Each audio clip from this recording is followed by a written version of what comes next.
Lizard people. Lizard person, to be more accurate. The percentage of Americans who believe lizard people control our societies by gaining political power is 4%. Nice work, America. I mean, still, it's more than 1 million Americans who believe it, but statistically speaking, this is one conspiracy theory too far for us as a nation. An overwhelming majority of Americans do not believe that lizard people secretly control our society. Phew. We know that thanks to a poll question from Public Policy Polling. PPP does real polling. They correctly predicted the outcome in all 50 states in this past presidential election, for example. But from time to time, PPP does polls that really honestly have to be designed just to make good conversation at bars and parties.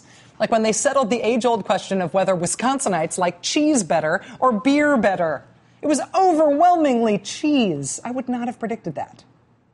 Well, this week, PPP released the findings of a poll of how much Americans believe in conspiracy theories. That's where we got our lizard people numbers from. We also learned that the percentage of Americans who believe that a secret power elite with a globalist agenda is conspiring to eventually rule the world through an authoritarian world government or new world order, that percentage is 28%. But of the respondents who self-identified as very conservative, what was the percentage of very conservative Americans who said they do believe that a secret power elite with a globalist agenda is conspiring to eventually rule the world through an authoritarian world government or new world order? It wasn't 28%, it was 45%. Almost half of very conservative respondents fear the authoritarian new world order. Here's another one. Do you believe global warming is a hoax? 51% overall say no, global warming is a real thing. But of the folks who voted for Mitt Romney in this last election, what percentage of those people believe that there's no such thing as global warming and it's all a big hoax? 61%. Nearly two-thirds of the people who voted for Mitt Romney say that global warming is a hoax. Did the Bush administration mislead the country on weapons of mass destruction in Iraq? Definitely no. No, not if you're a Republican. There was no misleading. 3/4 of Republicans polled and say no, there was no misleading heading into Iraq. If you ask Democrats, the response is almost exactly the opposite. 3/4 say yes. I mean, a lot of Americans of all stripes are susceptible to one theory or another, conspiracy theories and the like. But it seems like Republicans and conservatives and people who voted for Mitt Romney are more susceptible than the rest of America to conspiracy theories, especially about people being out to get them. And looking at the way the elected Republicans approach governing right now might be a clue as to why Republicans are more susceptible to conspiracies than the rest of us. This is the International Arms Trade Treaty. It's 13 pages long. It's from the United Nations. The idea is for countries that sell weapons to other countries to consider what those weapons might be used for in those other countries. If those weapons are likely to be used for genocide, for example, then you shouldn't sell them. Well, this week, the UN passed the Arms Trade Treaty by an overwhelming margin. 154 countries voted for it. Only 3 countries voted against it. The United States delegation voted for it.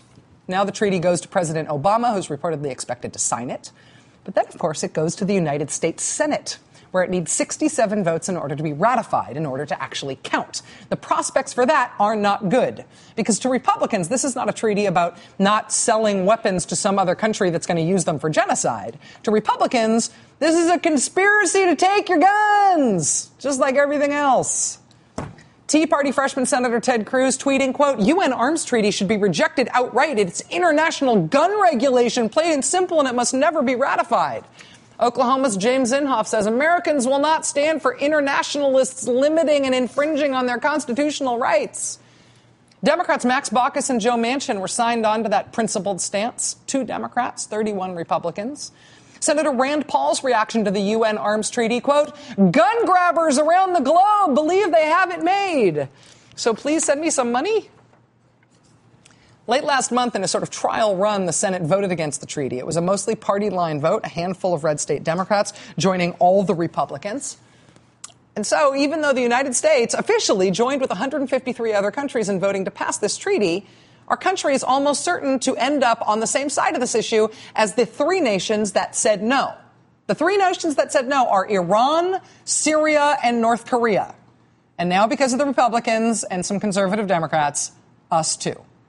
Iran, Syria, North Korea, and the United States. Conspiracy theories can be fun. They make the world seem exciting and like there's a secret special meaning to things that only you know about if you're smart enough to understand how things really work. Conspiracy theories can be fun. But when they start seeping into the way one of our two political parties approaches basic questions of governing, they're less fun. Maybe we should give the lizard people a shot at running things around here. Maybe they'd do a better job. Now it's time for the last word with Lawrence O'Donnell. Have a great night.